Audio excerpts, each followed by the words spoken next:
3, 2, 1, Ini mulai, Pak. Lu udah di record. close. Dikit lagi sebenarnya. Der. Ya udah, ayo kita lihat Pikatan main. Oh, 85, Pak. Lambat banget. Udah. Ini udah di record ya. Oh, matiin Sambut. kamera ya. Bahas bahas ya. eh ini ya bahas ada soal lama ya. Terus disuruh dibahas gitu. Mulai bahas ya. Soalnya apa aja sih? Oke, mulai dari soal A. Intinya itu soal A kita punya dua bilangan A sama B. Awalnya ada nilainya gitu. Misalnya kita pakai yang ini 54. Dalam satu operasi kita bisa A tambah sama dengan B atau B tambah sama dengan A. Tahu kan tambah sama dengan, semuanya tahu ya, udah tahu C++ kan ya. Itu ya kayak nilainya A ditambahin sama nilainya B, nilai B ditambahin sama nilainya A. Nah, sekarang perhatikan ada suatu kasus A sama B. Apa yang terjadi kalau kita lakuin A tambah sama dengan B? Bilangan A jadi berapa? Bilangan A bakalan berubah jadi A plus B kan? Terus bilangan B bakalan berubah jadi B, nggak berubah kan? Kalau misalnya kita ngelakuin B tambah sama dengan, bener nggak sih soalnya gitu?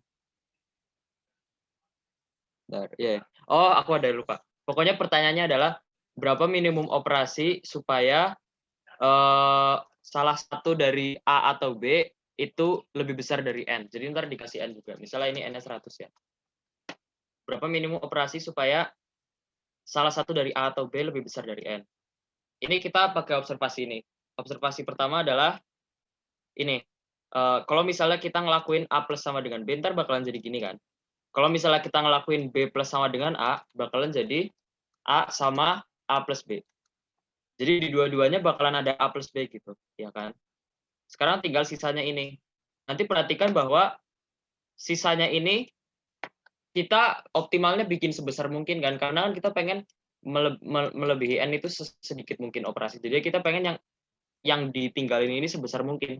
Jadi intinya, kalau misalnya A lebih besar dari B, lebih bagus kalau B plus sama dengan A. Tapi kalau misalnya A lebih kecil dari B, lebih bagus kalau A plus sama dengan B. Intinya kayak bilangan yang nggak dilakuin operasi itu lebih optimal bilangan yang lebih kecil gitu. Jadi kalau misalnya 5 sama 4, lebih bagus si 4-nya yang ditambah 5 gitu. Jadinya 9. Jadi bilangan yang nggak berubah itu yang lebih besar. Bilangan yang berubah itu yang lebih kecil gitu. Soalnya kalau misalnya kita ngelakuin ditambahin sini internya jadi 9, ininya malah 4 kan. Kan jelas 95 sama 94 lebih optimal 95. Jadinya kayak lebih bagus kayak gitu, lebih bagus kita bikinnya kayak gitu. Udah, dan setiap operasi kita, jadi kan setiap langkah kita tahu mana yang lebih optimal kan, kita tinggal lakuin itu aja terus gitu. Jadi pas waktu 54, kita lakuin mana yang lebih optimal, jadi kita bikin jadi 59, habis itu lanjut 14 5, salah, 14 9. Intinya gitulah, ngerti ya maksudnya ya, jadi yang lebih kecil yang ditambahin gitu. 23, salah, 14 23. Ini gimana caranya kita tahu banyak operasi yang dibutuhin supaya lebih besar dari N, kita tinggal simulasiin aja gitu. Karena ya kayak ya kan, wah kalau misal dilakuin kan TLE ini kan 10/9, enggak. Karena pertumbuhan ini itu eksponensial ya. Tahu eksponensial artinya apa kan? Ini eksponensial tuh kayak gini. Eksponensial tuh udah tahu ya. Kayak ya lama. Y sama dengan K pangkat X gitu untuk suatu K. Ya. Kalau misalnya K-nya 1,6 gitu. Jadi eksponensial kan. Jadi kayak X-nya berapa supaya Y-nya jadi 10/9. Ini aku ngapain sih? Pokoknya gitulah. Nanti kayak jawabannya di log-nya gitulah. Kenapa ini eksponensial? Buktinya kayak ya ini kayak Fibonacci gitu lah. Anggap aja ini kayak mirip kayak Fibonacci gitu. Kalau kalian lihat kan 45, habis itu tambahin 9, habis itu 2 ini terakhir disamin 14, disamin lagi 23 gitu. Ini kayak semacam Fibonacci gitu. Dan pertumbuhan Fibonacci itu eksponensial gitu kan. apa ya? V pangkat X. Ya, V itu golden ratio kan? Iya, ini. Jadinya ntar kompleksitasnya itu adalah log basis V dari N. Gitu. Yang AC sama nggak solusinya?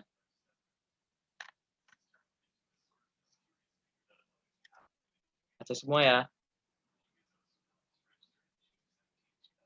Ya. Implementasinya ya terserah sih. Intinya disimulasiin. Oke. Suaraku kedengeran kan ya? Iya. Ya, Halo. Kak. Oke. Ya. Untuk codingan aku cuma pengen ngasih tahu ini aja sih. Ini itu ya ini nggak harus ditiru, gak apa-apa, cuma pengen ngasih tahu aja. Ini kan intinya kan kayak kita harus bagi kasus untuk bilangannya itu mana yang lebih kecil kan, jadi kita bakalan milih mana yang ini kok gini sih.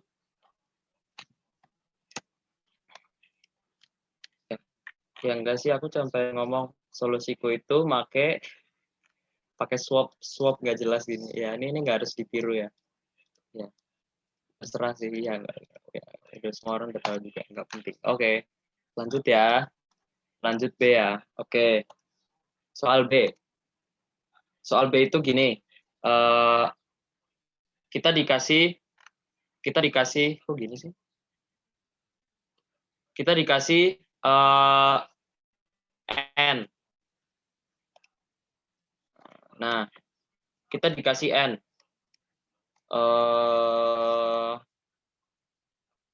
Sebentar. Oke, kita dikasih N. Kita suruh nyari dari semua bilangan.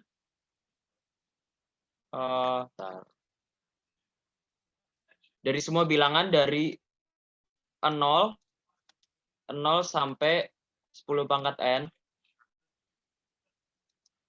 Kita kayak tulisin N digitnya gitu loh.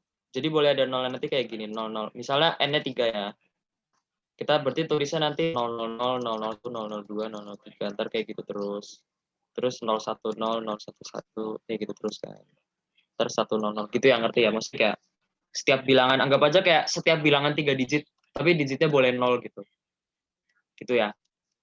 Nah, pertanyaannya adalah, untuk semua bilangan ini, nanti kayak suatu blok dengan size kayak gini contoh. Ini contoh gini ya. Nah, kita lihat di situ adalah kita lihat blok dengan size 1, size 1 ini. Suatu blok dengan size 1 itu muncul berapa kali itu sama aja kayak blok itu kayak consecutive integer yang consecutive digit yang sama semua gitu. Terus kayak ada kayak gini, ini contoh, ini blok dengan size 1, ini blok dengan size 1, ini blok dengan size 1, benar nggak sih? Sebentar.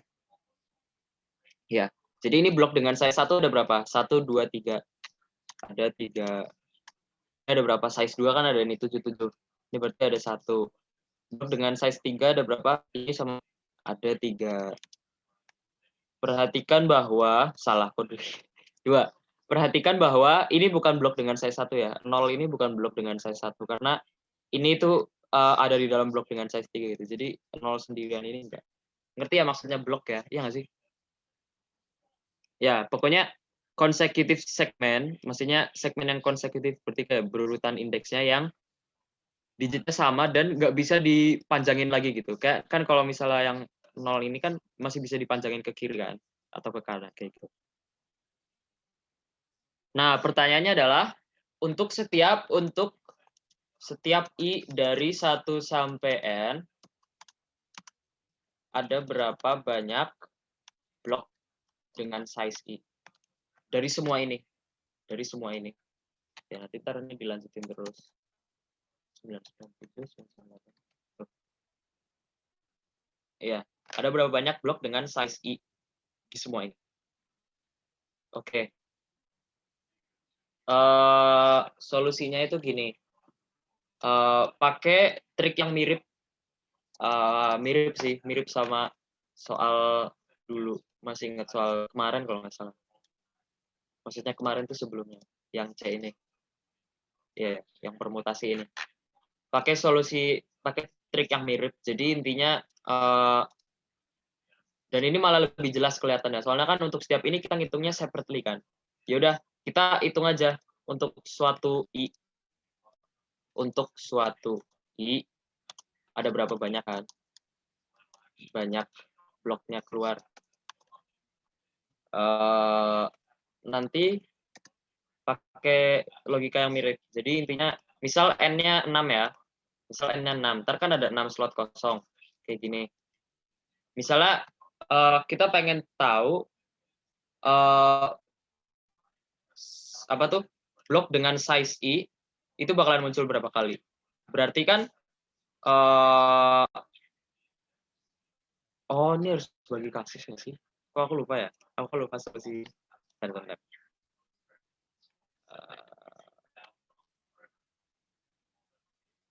Iya ya, aku bagi kasus ya. Suruh ngapain sih? Kok aku lupa suruh ngapain?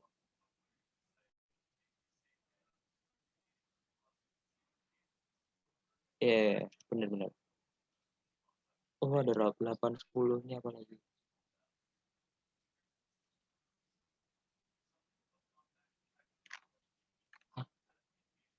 Sebentar ya.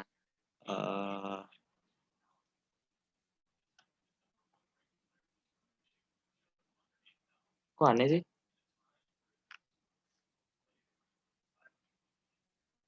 Oke, intinya itu kita bagi kasus kalau bloknya ada di tengah atau ada di pinggir gitu nggak sih? Kayaknya enggak deh. Oh, ada ini ya. Oh iya, bener ya. Oh, ini bener. Kali ini. Ya, pokoknya gitu. Oke. Kita bagi kasus kalau misalnya bloknya ada di pinggir sama ada di tengah. Nah, kalau misalnya kita coba bloknya ada di tengah, masih di tengah tuh kayak dia nggak nyentuh pinggir gitu. Kalau misalnya bloknya ada di tengah, pertama kita hitung ada berapa banyak segmennya itu posisinya ada berapa. Jadi ntar kita bakal nyari berapa banyak posisi. Itu bisa dihitung pakai math ya, aku nggak perlu jelasin ya.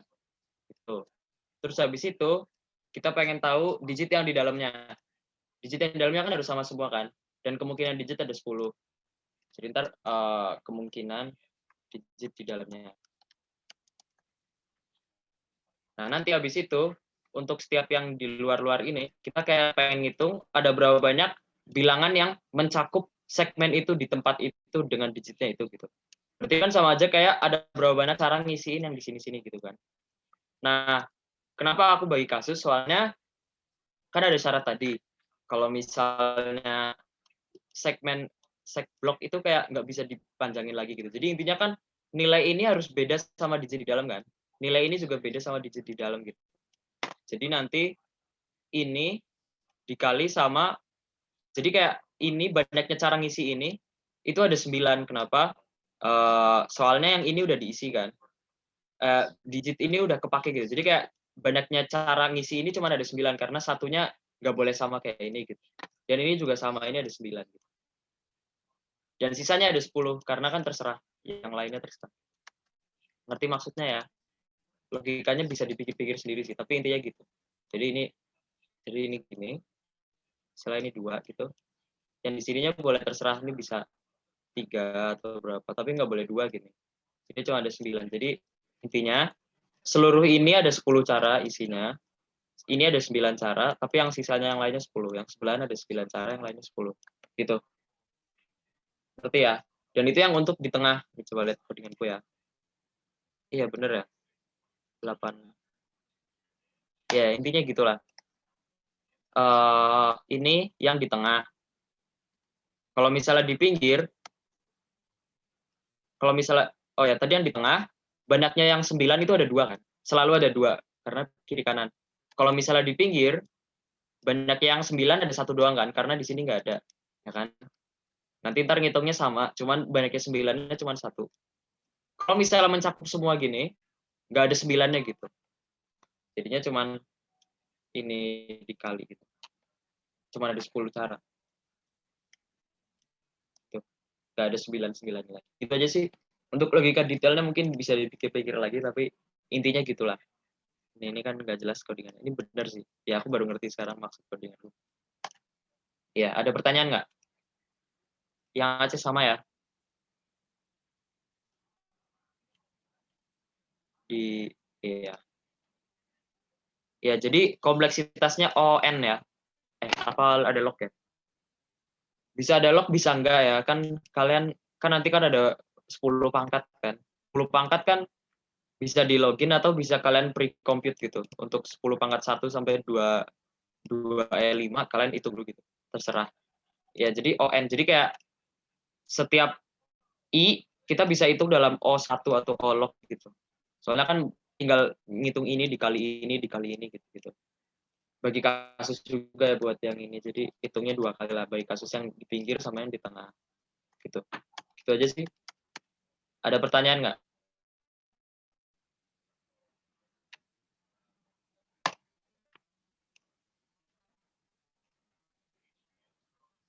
Ada chat nggak sih?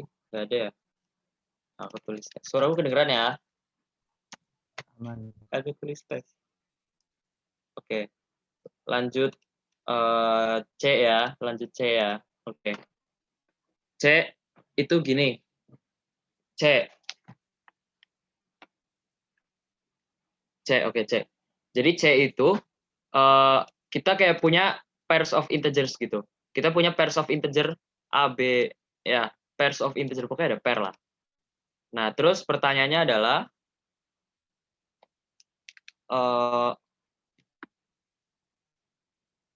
nah,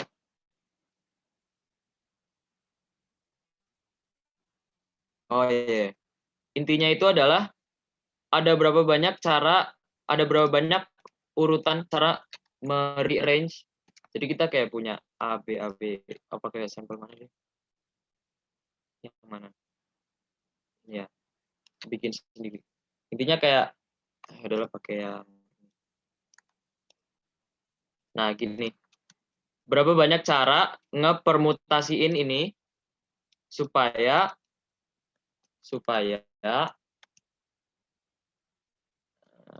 first-nya nggak sorted dan supaya strip lagi ya. Supaya first-nya nggak sorted, second-nya nggak sorted. Itu maksudnya gimana? Aku kasih contoh ya. Coba aku brute force semua kemungkinan permutasinya. Cuma 6 kan dikit ya. Kenapa aku gini? Oke. Ya, jadi kita lihat ini. Ini memenuhi syarat nggak? Nggak kan? Karena first-nya sorted. Berarti ini salah. Habis itu kita coba permutasi ini. Ini memenuhi syarat nggak? Salah ini. Yang kanannya sorted ya. 1, 1, 2 ini salah. Ya, ngerti maksudnya ya. Aku kenapa gini sih? Nggak guna, ini buang-buang waktu. Ini benar ya. Kenapa ini benar? Karena first-nya nggak sorted, second-nya nggak sorted. Bener nggak sih maksud soalnya? Nah, non-descending. Ya kan, non-descending itu sorted yang biasa kan. Iya, benar. Jadi, kayak gitu. Ini salah. Udah ngerti ya. Ini salah, ini benar. Terus, ya, udah ngerti. Ini juga benar. Lagi ya. Ini salah, karena itu second-nya short kan. Habis itu yang terakhir. Ini benar. Jadi untuk ini yang benar ada 1, 2, 3. Jawabannya 3, benar nggak? Benar. Kayak gitu ya. Ngerti maksud soalnya ya? Oke. Solusi ya. Solusinya itu pakai sesuatu yang namanya inklusi and eksklusi. Inklusi, eksklusi. Oke. Inklusi, eksklusi. Jadi intinya kan kita disuruh nyari yang memenuhi syarat ini. First-nya nggak sorted, second-nya nggak sorted. Suruh cari ini kan. Cari yang first-nya nggak sorted, dan second-nya nggak sorted. Nah, apa yang terjadi kalau kita hitung, misalnya ini kita pengen cari, ini apa? Ini misalnya Z1, ya. Nah, misalnya kita punya Z2, yaitu adalah, ini banyaknya ya. Ini kita pengen cari banyak, itu aku nulis apa? Banyaknya yang first-nya sorted. Z3 sama dengan banyaknya yang second-nya sorted. Z4 sama dengan banyaknya yang first-nya sorted dan ini logikanya bisa didapetin sendiri ya, nanti aku jelasin. Ya ini aku pernah ngasih soal inklusi eksklusi nggak sih? Kayaknya pernah deh, aku lupa. Ya, ini sama dengan banyaknya total. Ya kan? Ini misal aku bikin gini. Kayak semacam diagram Venn gitu. Ini ya. Misal ini yang di dalam sini, yang di dalam lingkaran pertama adalah first-nya sorted, ya kan? Habis itu yang di dalam lingkaran kedua itu second-nya sorted. Nah, yang pengen kita hitung apa? Yang pengen kita hitung kan ini, yang di luar, ya nggak? Benar nggak? Intinya kan, ya aduh. Oke, kan kita kan pengen ngitung yang first-nya nggak sorted dan second-nya nggak sorted, berarti yang di luar ini kan? Nah, itu nanti bisa kita hitung dengan seluruhnya dikurangin ini, ditambahin ini. Kenapa bisa gitu? Karena lihat seluruhnya itu, kalau misalnya kita tambahin seluruhnya, nanti daerah luar bakalan satu. Daerah kehitung sekali, ini kehitung sekali, ini kehitung sekali. Kalau misalnya kita kurangin ini, bakalan ini jadi 0, ini jadi 0, ini jadi 1.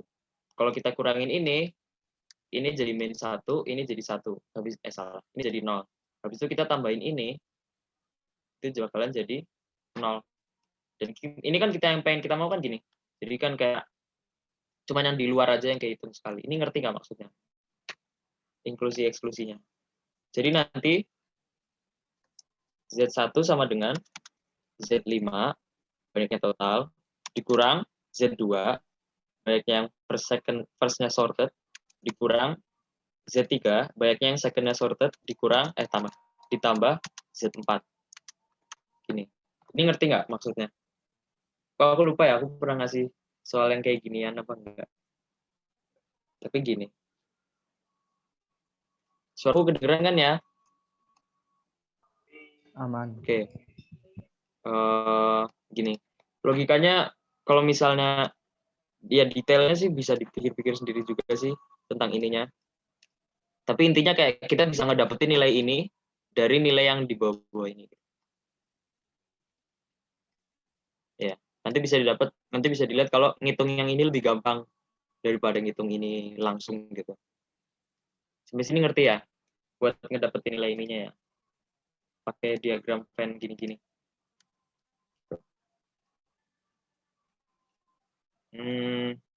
Ya gini lah. Jelek, banyak spasinya jelek. Oke. Lanjut ya. Oke, lanjut. Sekarang kita pengen ngitung ini. Z ini sampai Z ini. Pertama kita hitung yang gampang dulu ya, Z5 dulu. Z5 caranya gimana? N faktorial, ya nggak? Iya bener kan? Ya, Z5 itu N faktorial. Semua kemungkinan ya. Tuh, itu udah ya. Lanjut, kita pengen ngitung Z2. Kita pengen ngitung ada berapa banyak yang first-nya sorted. Caranya gimana? Aku pakai contoh bersalah, aku contoh ngawur. Misal bentuknya kayak gini.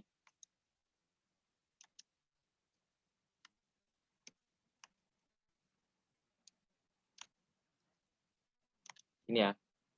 Nah, kita pengen ngitung ada berapa banyak yang first-nya sorted dari ini. Caranya gimana? Pertama kita misalnya sort berdasarkan first. Ini ya. Ini ya. 67, 68.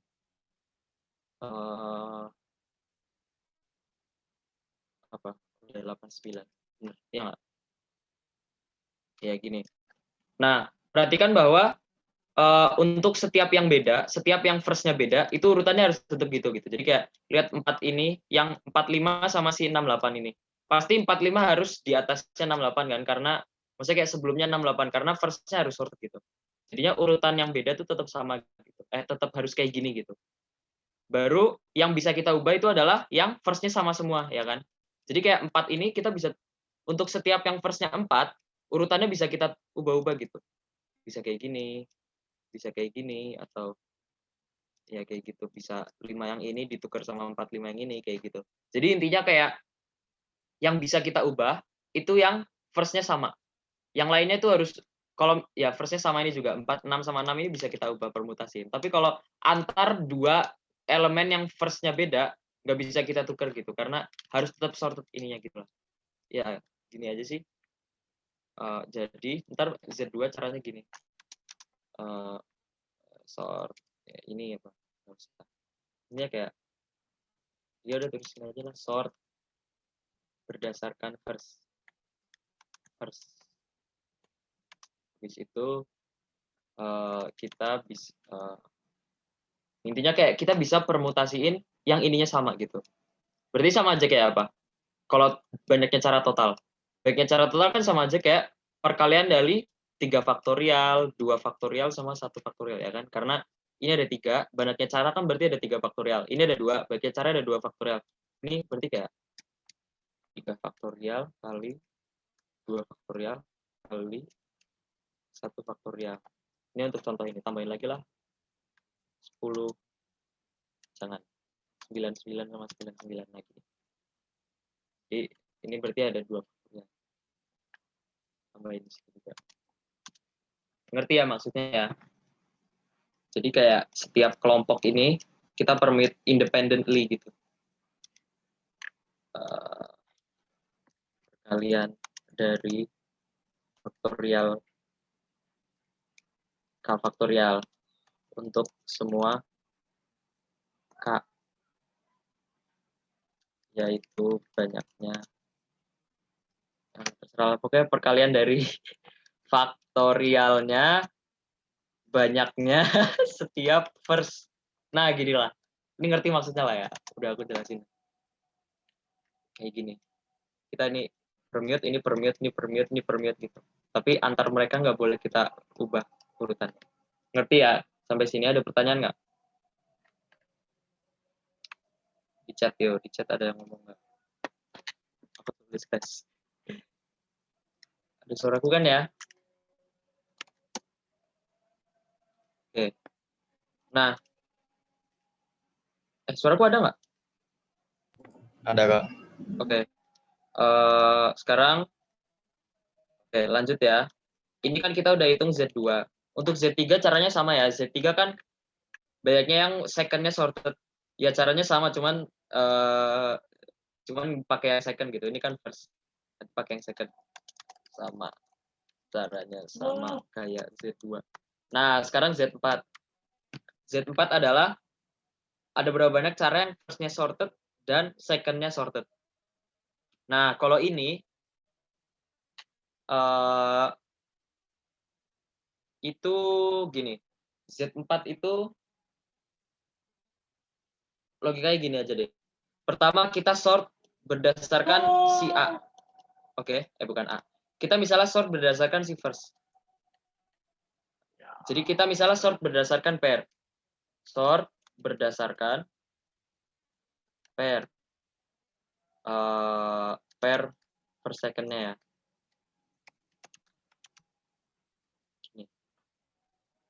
Kayak gini. Kita sort berdasarkan pair.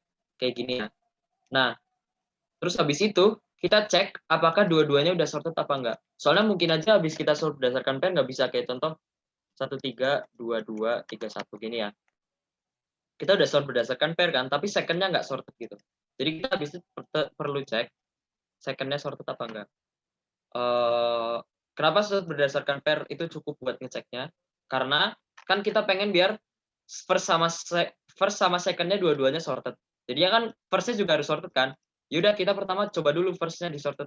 Terus habis itu cek apakah kalau misalnya first-nya disorted, apakah mungkin untuk second-nya juga sorted juga gitu. Kita tinggal cek aja pakai cara ini. Jadi pertama first-nya disort, habis itu second-nya berdasarkan yang first sama disort juga, terus habis itu untuk yang ya jadi kayak ini bisa buat kita cek apakah bisa apa enggak gitu. Sampai sini ngerti nggak? Jadi kayak kita sort berdasarkan pair, kita cek dulu apakah bisa apa enggak. Kalau misalnya contoh kayak gini, ini nggak bisa kan? Jadi ntar ini Z4-nya 0. Kalau misalnya kayak gini, ini bisa. Ngerti ya? Nanti tahap selanjutnya itu adalah perhatikan bahwa satu-satunya konfigurasi yang first-nya sorted dan second-nya sorted, nilai-nilainya itu cuma ada satu gitu. Satu-satunya nilai yang kayak soalnya kayak maksudnya gini loh, maksudnya kayak misalnya gini ya, nilainya. Kalau misalnya kita swap salah dua ya, sepasang nilai. Kalau misalnya sepasang nilai kita swap, pasti udah nggak sorted lagi gitu. Sepasang nilainya beda. Jadi kalau misalnya kita pilih dua nilai yang beda 4 sama 6 ini, kita swap, itu nggak mungkin sorted lagi dua-duanya gitu. Jadi kayak satu-satu kan jelas kan, suatu sorted array cuma ada satu kan. Suatu sorted array nilainya bukan elemen konfigurasi. Pokoknya kayak suatu sorted array kan cuma ada satu. Jadi jelas sorted dua-duanya ini cuma ada satu gitu. Nah, yang membedakan apanya? Membedakan kalau misalnya ada yang elemen identik kayak gini, 45 sama 45 gini. Kan ini bisa kita swap kan, tapi nggak ada bedanya. Itu tetap memenuhi gitu. Ini juga 99. Jadi kayak gitu. Jadi untuk Z4 banyaknya cara itu adalah ada dua. Ya kan? Pertama adalah 0 jika nggak bisa dua-duanya sorted. Kalau misalnya bisa, jawabannya adalah perkalian dari faktorial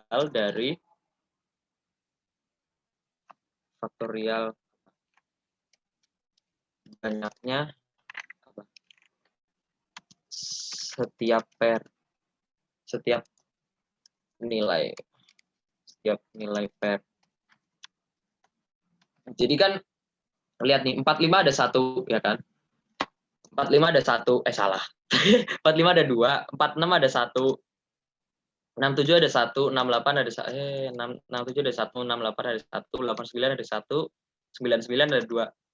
Dan caranya rearrange semuanya 2 faktorial kali 1 faktorial kali sama kayak tadi ya. Cuman ini sekarang kita langsung pair semuanya gitu. Udah ini dapat. Ini udah AC ini. Ya. Begitu aja. Ya, jadi recap ya. Solusinya itu adalah pertama kita lakuin inklusi eksklusi, kayak kita cari nilai-nilai lain yang hasilnya sama kayak ini. Terus kita hitung satu-satu. Untuk banyaknya total jelas.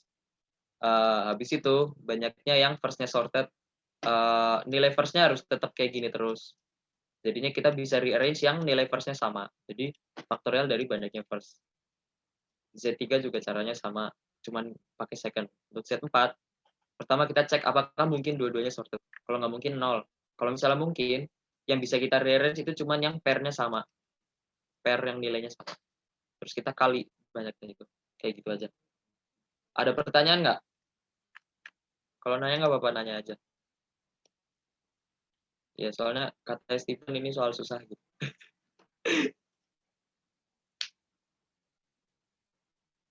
Yang Aceh solusinya sama nggak, by the way? Yang Aceh. Sama nggak? Ada yang bedanya nggak? Sama ya? Inklusi eksklusi juga ya? Iya. Iya, gitu. Nggak ada pertanyaan?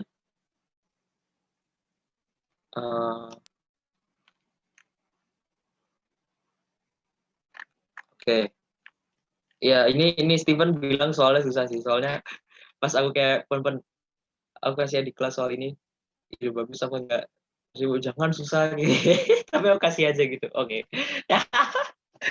Ya udah. Gitu.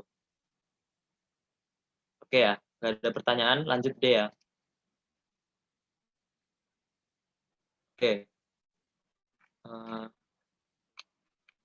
Codinganku ya, yuk codinganku yuk. Gak usah sih kayaknya. Ya kayak gini.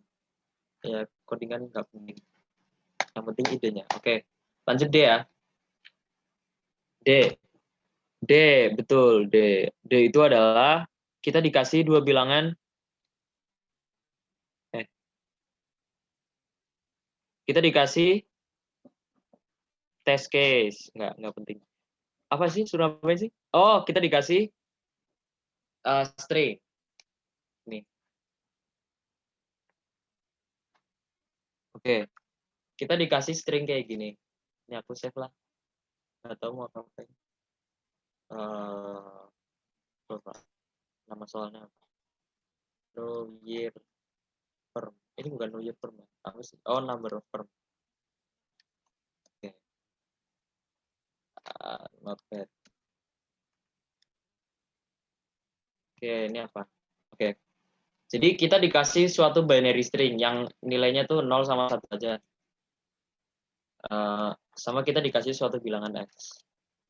Nah, yang kita lakuin adalah kita ulangin string ini infinite kali gitu. Gitu ya. Kita ulangin string ini infinite kali. String yang lebih bagus aja ini jelek. Nih. Gini ya. Ya, intinya gitulah.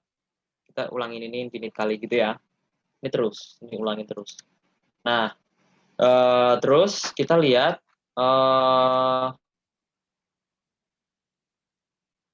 balance. Balance dari suatu prefix. Jadi prefix itu ini ya. Jadi suatu prefix, balance-nya itu adalah apa? Banyaknya 0 kurang banyaknya 1 ya? Bukan banyaknya 1 kurang banyaknya. Oke. Banyaknya 0 dikurang banyaknya ya CNT 0 lah. C0 lah, C0 kurang C1. C0 sama dengan banyaknya 0. C1 sama dengan banyak. Oke. Nah, pertanyaannya adalah ini kan ada infinite gini. Kita pengen nyari, kita dikasih X kan. Ada berapa banyak prefix yang balance-nya X sama dengan X, tepat X. Terus kita juga perlu ngasih tahu kalau misalnya banyaknya prefix ini ada infinite gitu. Jadi kalau misalnya banyaknya prefixnya ada infinite, kita keluarin min 1. Kalau misalnya banyak prefixnya nggak ada infinite, kita jawab gitu. Kalau contoh gini ya, misal kita pengen cari ini. Jangan ini deh, ini jelek. Kok 3-0 sih?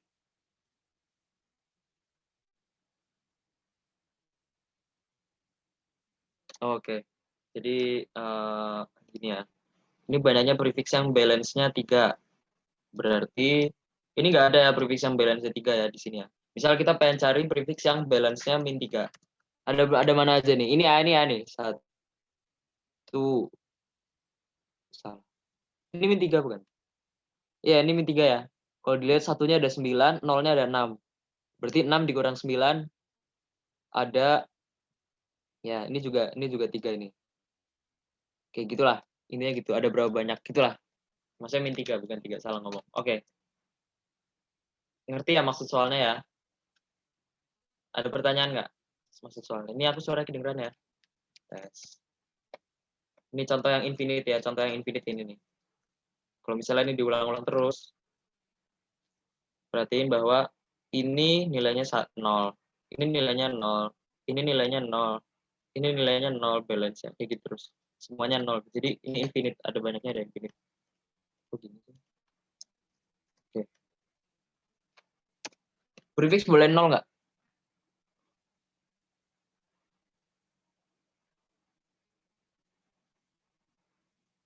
Apa sih? Boleh 0 nggak sih? Oh, boleh. Ini. Contoh ini nih. Kita contoh pakai yang ini. Ini kan ini diulang-ulang terus 0 terus. Terus kita pengen nyari ada berapa banyak yang balance-nya 0. Prefix yang panjangnya 0 ini balance-nya 0 ya. Karena C0-nya 0, C1-nya 0. Tapi selainnya enggak. Ya, boleh. Prefixnya boleh panjangnya 0. Oke, sampai sini nggak ada pertanyaan. Udah ngerti maksud soalnya. Sekarang solusi ya. Pertama, kita hitung. Kita nggak harus hitung separately C0 sama C1. Kita langsung hitung aja C0 min C1. Kita langsung hitung C0 min C1. Misal kita dikasih string. Aku pakai yang contoh 1 ya. 010, 010. Terus, ini indeks ya. Ini S, I. S, I. Kita gini.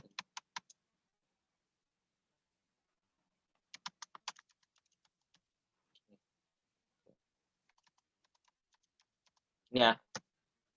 Aku indeksnya mulai dari 1 ya. Nah, kita langsung hitung ini. Nilai balance-nya ini. Apa? Bilangannya apa itunya apa? A. Nggak mau. B. Udah biarin lah.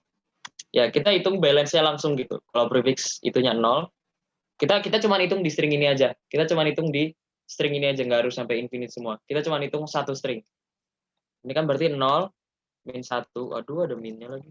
Itu lah.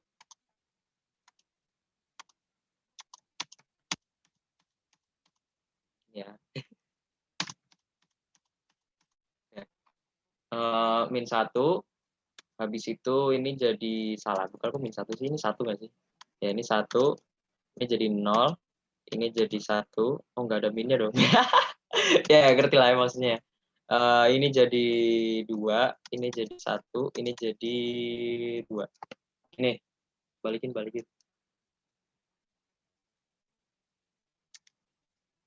Oh, dari kanan. Nah.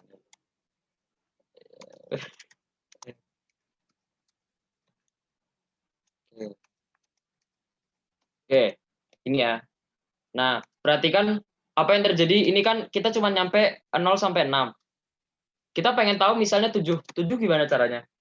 7 itu sama aja kayak apa? 7 itu sama aja kayak, perhatikan bahwa kan kita tahu kalau nilainya S7 itu sama dengan S1, ya kan? S8 sama dengan S2, ya kan?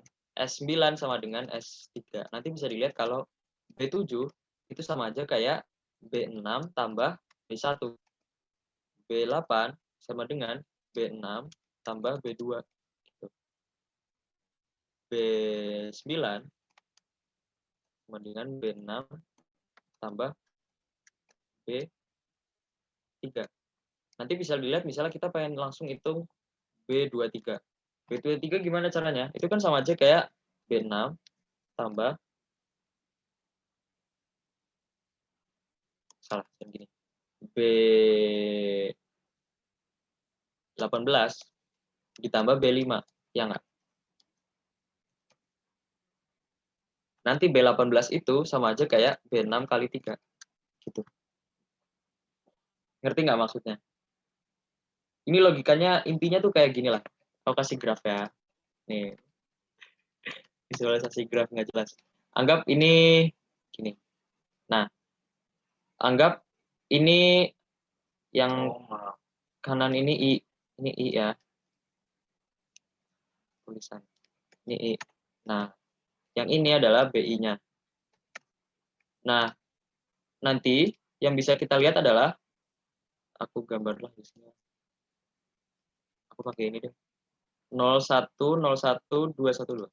01, 01, 01, 01, 212. Nah, gini.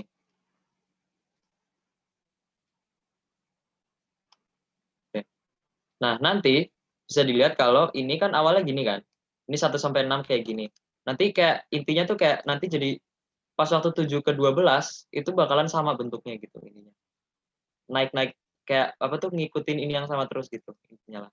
Ini kayak gini lagi, ntar ini kayak gini lagi. Ngikutin bentuknya sama terus gitulah. Jadi, nanti ini kan aku bagi-bagi jadi section ya. Begini.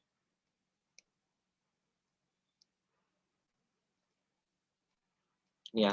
Nah, nanti kan kita kan bisa hitung ketinggian dari akhir ini dari atau jarak ketinggian dari suatu endpoint dari pola ini sama endpoint ini. Nanti bisa dilihat kan selisih ketinggian ini sama semua, ini ke sini juga sama, ini ke sini juga sama. Jadi kalau misalnya kita pengen ngitung nilai dari ini, itu sama aja kayak selisih ketinggian ini, dan selisih ketinggian ini kan sama aja kayak BN ya, ya nggak? Ini kan sama aja kayak BN. Ini selisih ketinggiannya tuh BN. Iya.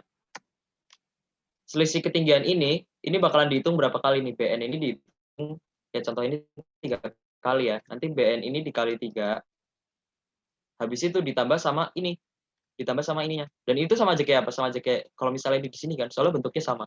Jadi intinya gitulah. Jadi nanti ini visualisasinya. Ya ini penting nggak sih ntar akhirnya? Sampai sini ngerti nggak maksudnya?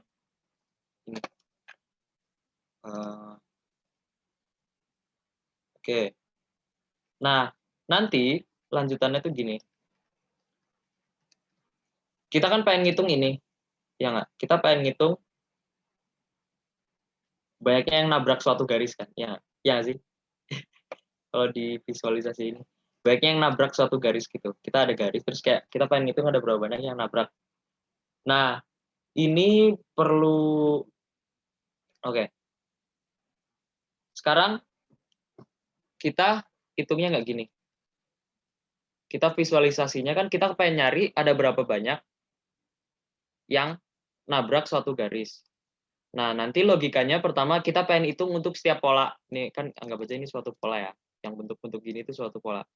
Kita misalnya pengen ngitung di pola ini ada berapa banyak yang nabrak. Di pola ini ada berapa banyak yang nabrak. Pola ini ada berapa banyak yang nabrak. Kan ntar polanya sampai ada infinite gitu kan.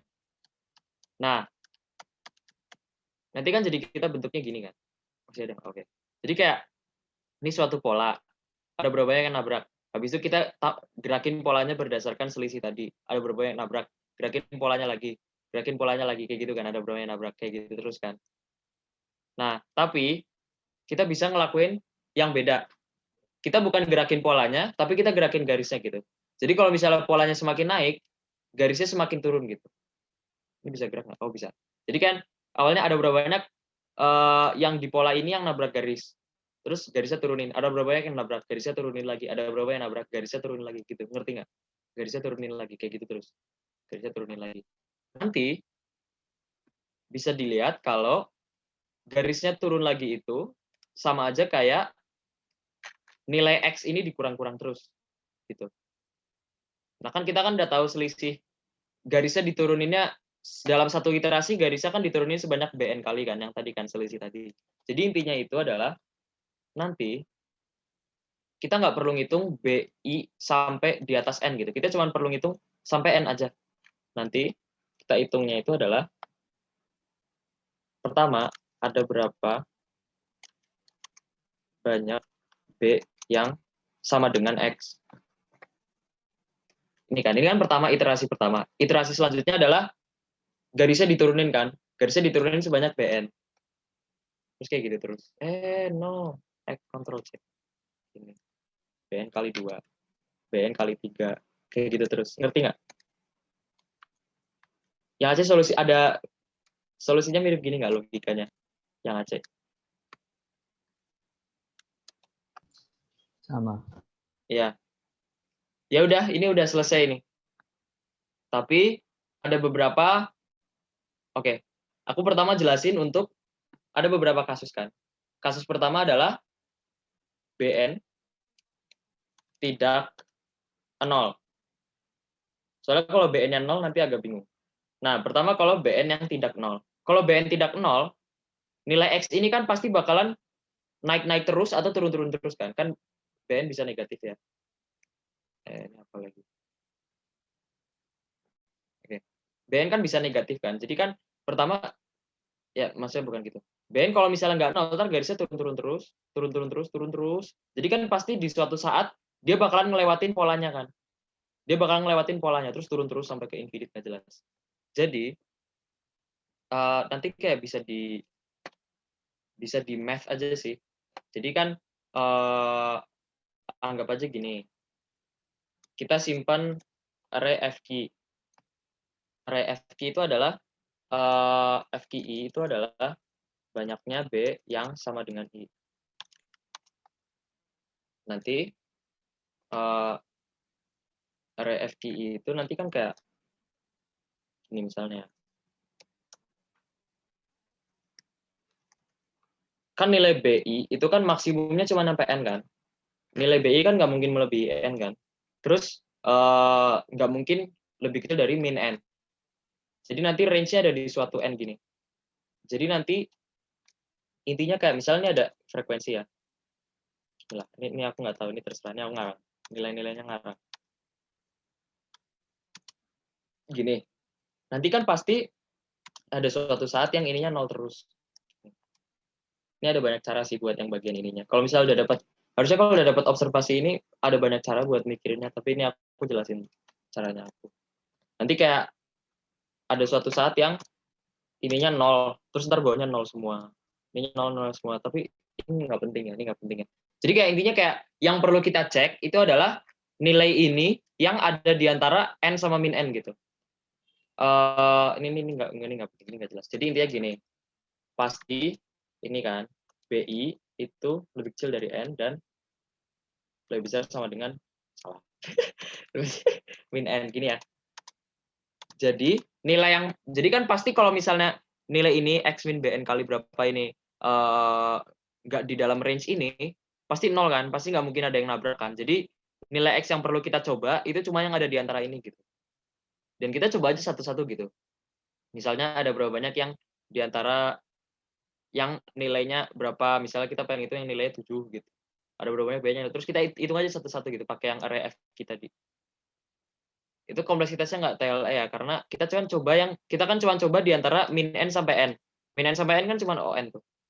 Walaupun berapa nih, walaupun X-nya nyampe 10⁻9, kita kan cuma ceknya yang di antara min N sampai N. Jadi kayak itu bisa di math, bisa dipikirin ya, kayak ini nilainya bakalan berapa aja yang nyampe di antara min N sampai N. Udah kayak gitu. Itu buatnya tidak nol kayak gitu jawabannya, caranya. Ada pertanyaan nggak?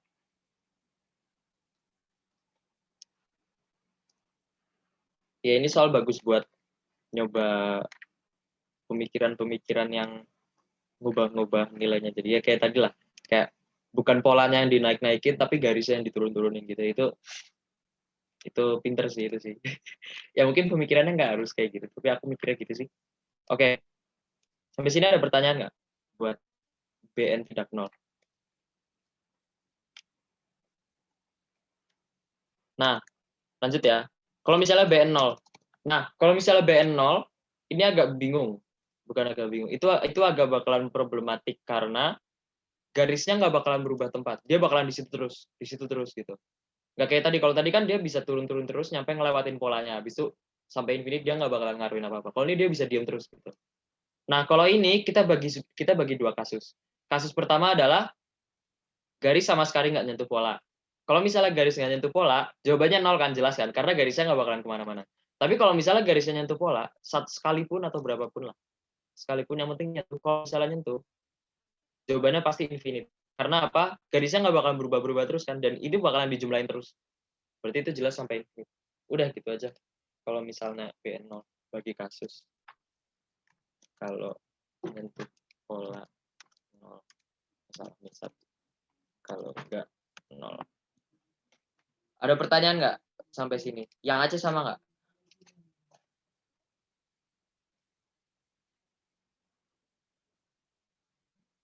Ya gitu-gitu. Ya mungkin ada yang bagi kasus buat BN negatif sama BN positif, tapi aslinya intinya sama aja solusinya. Ya idenya sama aja buat BN-nya negatif sama BN-nya positif.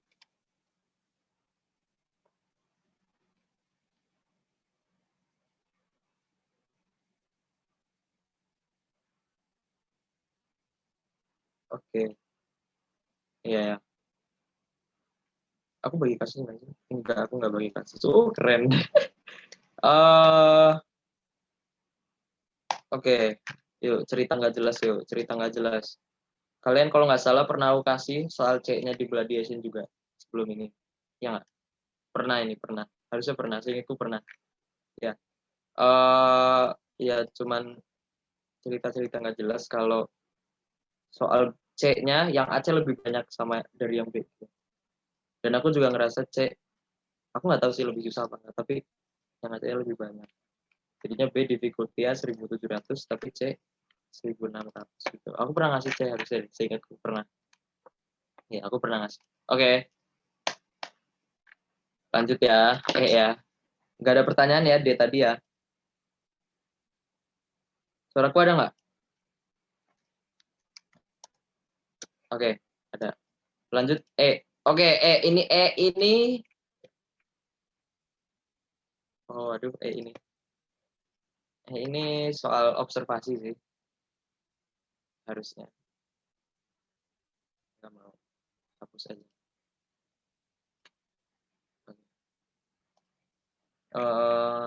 Ya. Kita diberikan grid. Contoh mau yang mana? Contoh yang ini ya.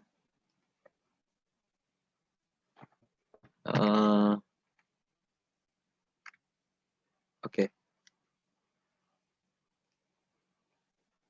Kita diberikan grid. Ini hapus ya. Oke. Ini contohnya jelek. Oh enggak, ini contohnya bagus. Kita diberikan grid. Pertanyaannya adalah, kita disuruh milih 3 titik buat segitiga. Ini ya. Pilih 3 titik buat segitiga. Boleh titik sama nggak? Boleh, seingetku ya.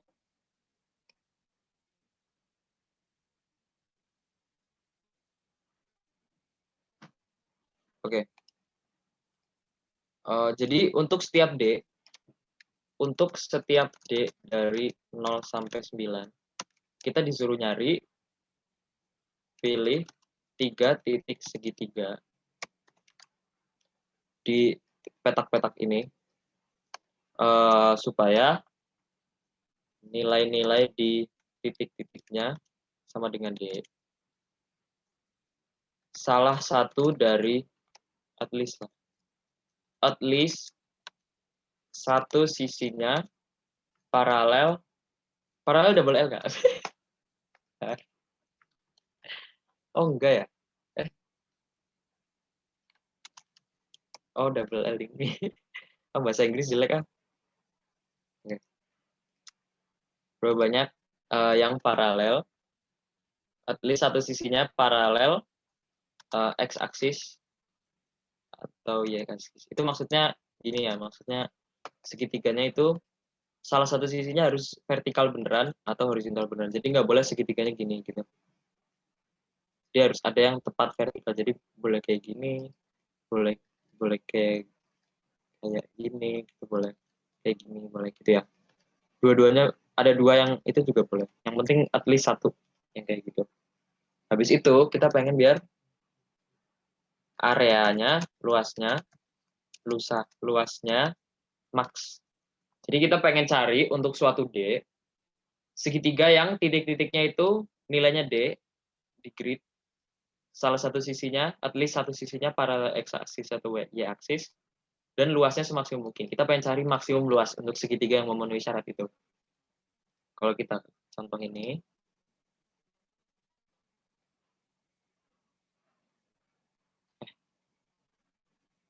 oh dan luasnya kita kali 2 ya.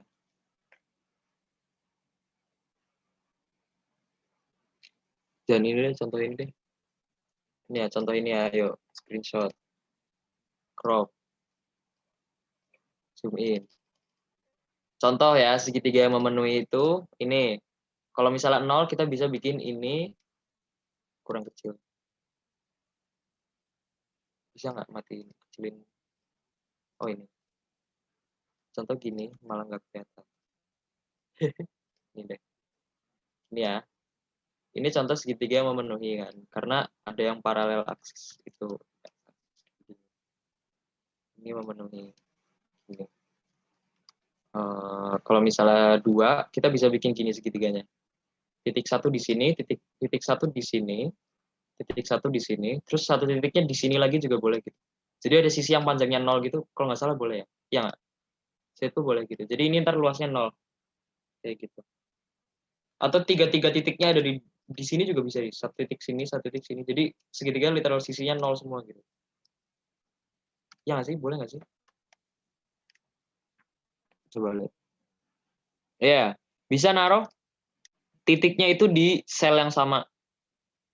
Jadi ntar jadi degenerate.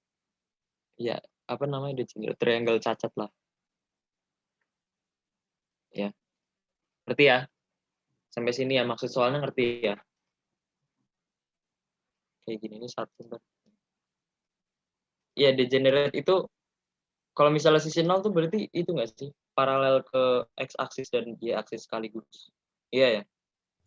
Ya udah Ya, jadi, dijelaskan di soalnya. oh dijelasin soalnya. Oke, lanjut ya.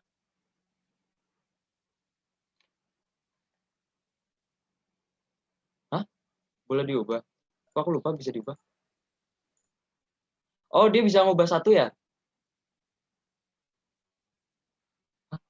Kok aku lupa sih suruh ngapain? Oh iya, iya, iya, lupa. Ada ini lagi. Dia bisa ngubah salah satu sel jadi D. Jadi untuk suatu D, pas waktu ngitung suatu D, dia bisa ngubah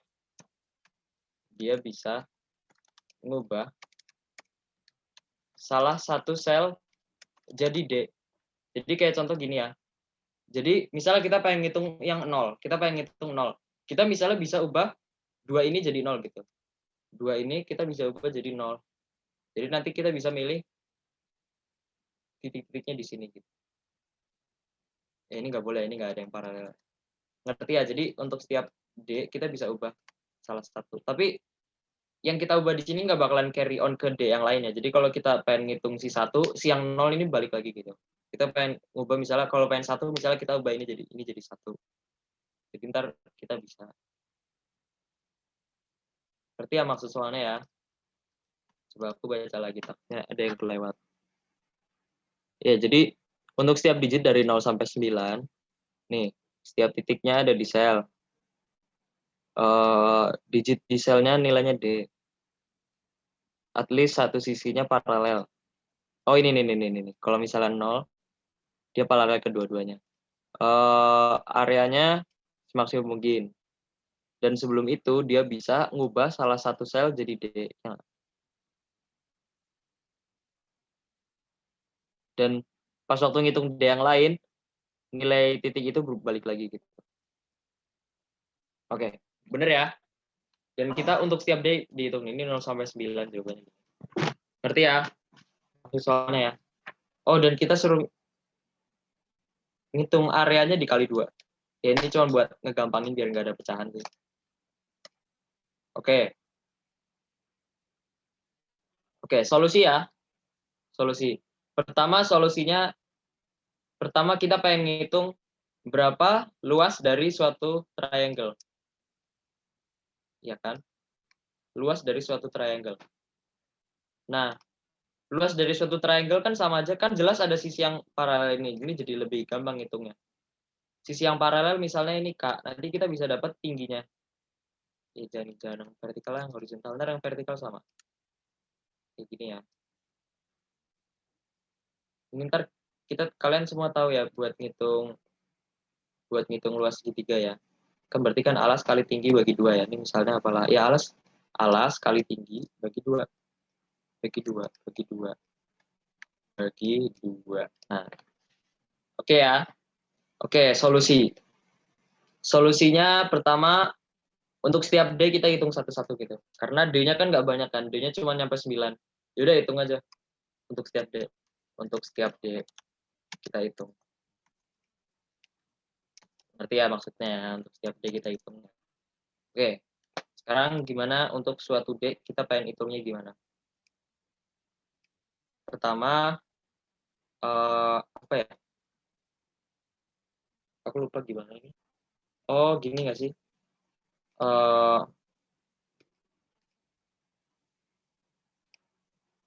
Pertama, kita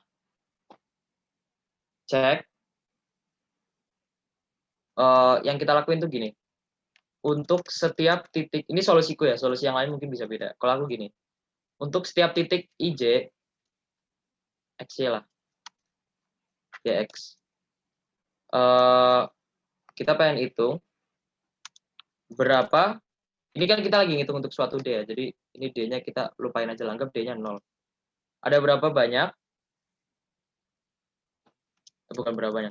Berapa maksimum luas max untuk suatu segitiga yang salah satu titiknya ada di YX.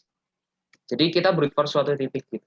Dan untuk ini kita pengen hitung O1 gitu. Untuk suatu titik kita jawab ini dengan O1. Jadi untuk suatu titik ada berapa luas maksimum untuk segitiga yang di titik itu. Solusinya gimana? Solusinya tuh gini. Nanti cuma ada 4 kasus untuk ini. Nanti kasusnya gini. Aku lupa nambahin. Di titik itu dan nilai gimana ya?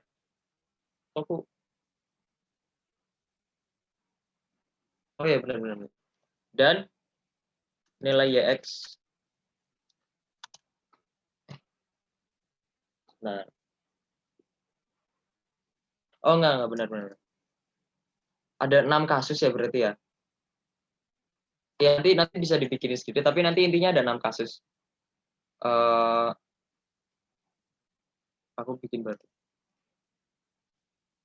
Misal ini kita udah dapat suatu titik yang kita fix. Suatu titik yang kita fix di sini ya. Nah, kita pengen ngitung maksimum triangle yang salah satu titiknya di sini. Sini.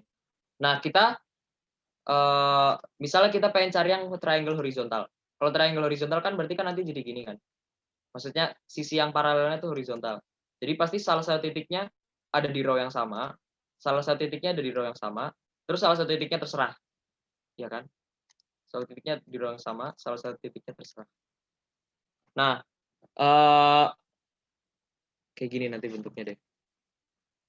Enggak benar-benar tadi.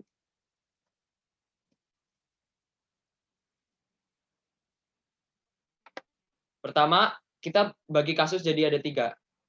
Kasus pertama adalah kan tadi kan ingat ya, kita bisa ngubah salah satu elemen kan. Salah satu elemen jadi D. Misal elemen yang kita ubah itu ini. Titik yang kita pengen targetin gitu. Enggak gini juga sih. Oh, enggak. Bagi kasusnya gini. Bagi kasus pertama adalah kalau YX itu nilainya enggak D. Nah, gitu. Kalau misalnya YX ini kan titik yang target kita kan. Maksudnya kayak ini kita lagi iterasi titik ini. Kalau misalnya nilai ini enggak D, berarti kan kalau misalnya kita pengen pakai titik ini, kita harus ubah ini jadi D dulu kan? Ya enggak? Kita harus ubah ini jadi D.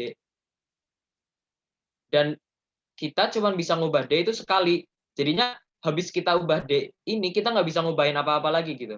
Maka apa? Ini kan bukan D, ini kan tidak D. Ini tidak D. Maka nilai ini harus D.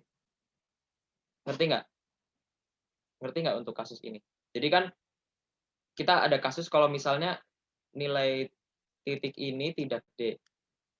Jadi kita harus make jatah kita ngubah digit itu di titik ini.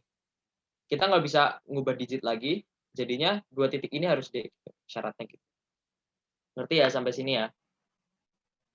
Oke. Oke. Nah, sekarang kita pengen luasnya maksimum. Maka kita masih ingat tadi ya, kita kan pengen cari luas. Aku tulis ini deh. Luas sama dengan alas kali tinggi per 2 AT aja ya. Maka supaya luasnya maksimum, A sama T juga harus maksimum kan? Nah, kita pengen cari A dan T. Misalnya kita pengen cari A yang maksimum. A yang maksimum itu sama aja kayak apa? Kalau misalnya untuk kasus ini. Berarti kan kita pengen cari yang di row yang sama. Iya nggak? Kita pengen cari di row yang sama. Berarti maksimum kan berarti yang di ujung-ujung kan?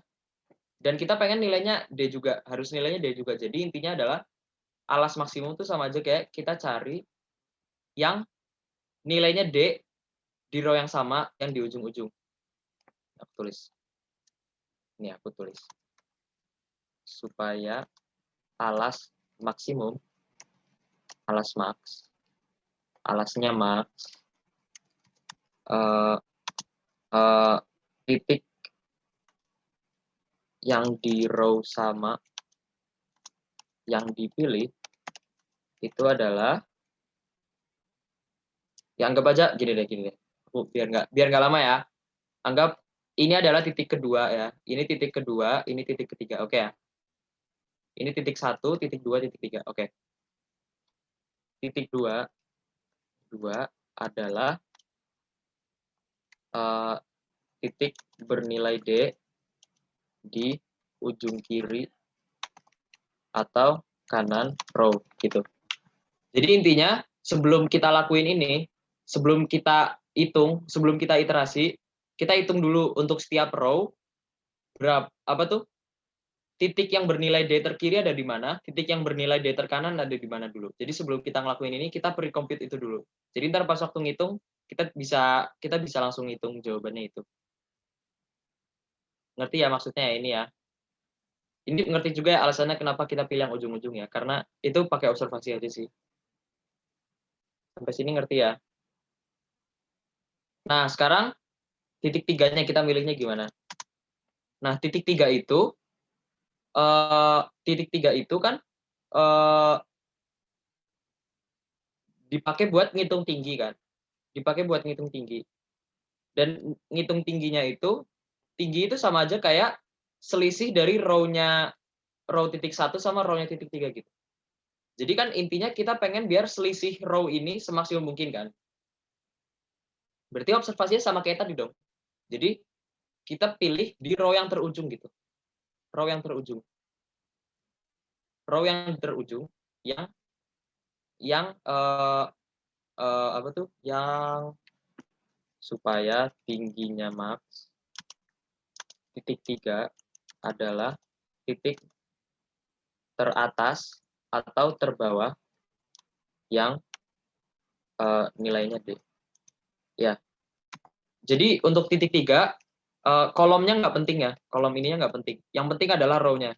Jadi kita sebelum kita ngelakuin ini, kita simpen dulu row teratas yang mempunyai titik bernilai D ada di mana. Row terbawah yang mempunyai titik bernilai D ada di mana. Udah kayak gitu.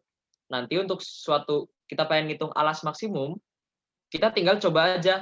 Kalau misalnya titik itu sama ujung kiri berapa, sama ujung kanan berapa, nanti cari yang maksimum.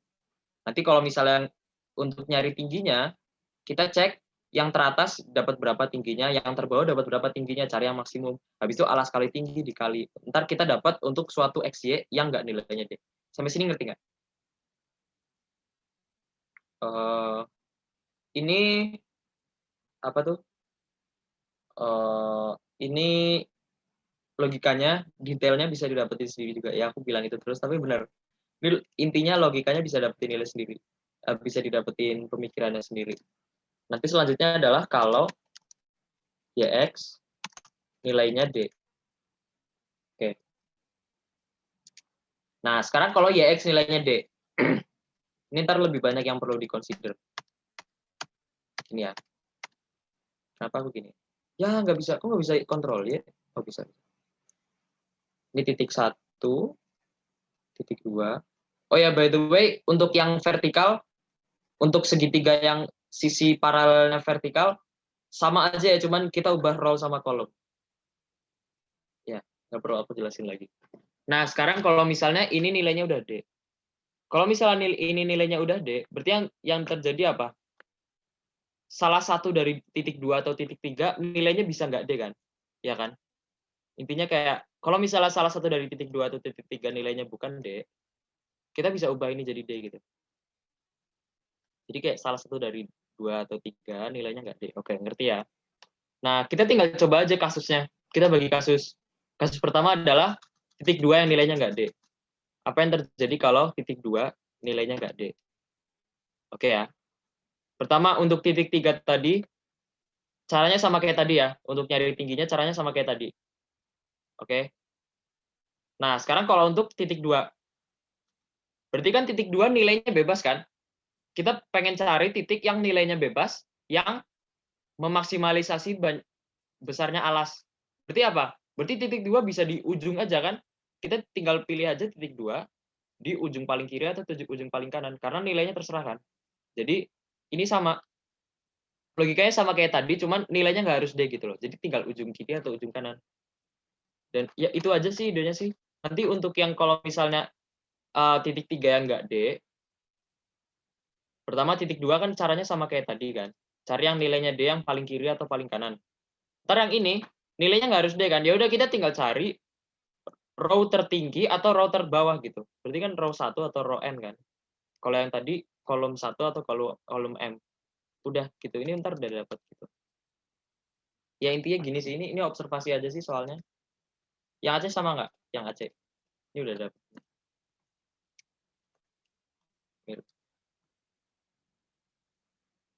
Ya, jadi ya recap ya. Jadi recap kita iterate untuk setiap titik. Terus kita hitung aja itunya pakai kita greedy ujung kiri ujung kanan. Terus kita juga brute force titik mana yang nilainya nggak D. Kalau misalnya ada titik yang nggak harus D, berarti kan terserah kan itu kan. Tapi kalau misalnya harus D, kita harus cari mana D yang terkecil atau D yang terbesar. Jadi kita hitung dulu sih. Kita sebelum ini kita hitung dulu untuk setiap row D terkiri mana, D terkanan mana. Untuk setiap kolom D teratas mana, D terbawah mana. Terus row teratas yang ada D-nya mana, row terbawah yang ada D-nya mana. Kolom itu buat yang vertikal juga nanti kan. Gitu aja sih solusinya. Yang Aceh sama nggak? Lihat ya. Sama. Oh pendek dong. Oh pendek. Waduh. Aku panjang loh seingetku loh. Coba lihat ya. Tadi bener kan? Aku pendek sih. Coba aku lihat aku ya. Seingetku aku panjang loh. Coba lihat ya. Halaman. Tuh aku panjang banget. Iya. Ya implementasinya mungkin agak nyebelin ya soalnya kayak tadi kasusnya banyak. Mungkin kasusnya bisa di-reduce kan. Nanti mungkin ada dapat observasi kalau titik yang kita iterasi itu harus yang nilainya D gitu. Ya nggak sih? Kayaknya iya deh.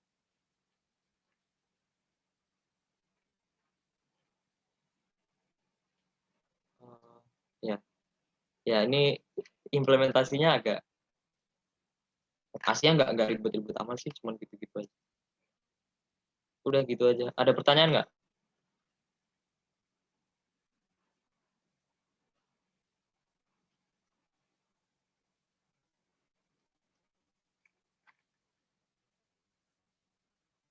Hmm, ya. Ini ada orang bilang pas aku ngerjain kontesnya ada orang yang ikut kontesnya yang bilang ini soalnya kayak bukan soal gitu, tapi nggak sih menurut tetap soal gitu. Kayak tips yang aku pengen kasih buat soal itu adalah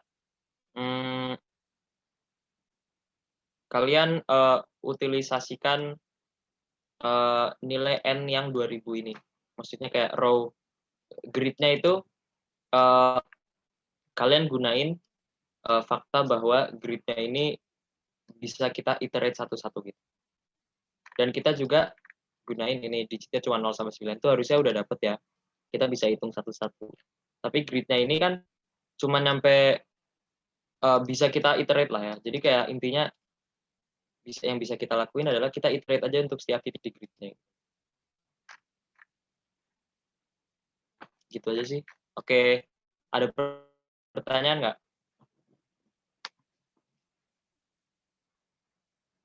Kalau nggak ada berarti udah ya sih. Ya udah. Oke. Kontes nggak ada ya? Ingatku nggak ada. 2 hari lagi. Stop share. Oke. Unmute.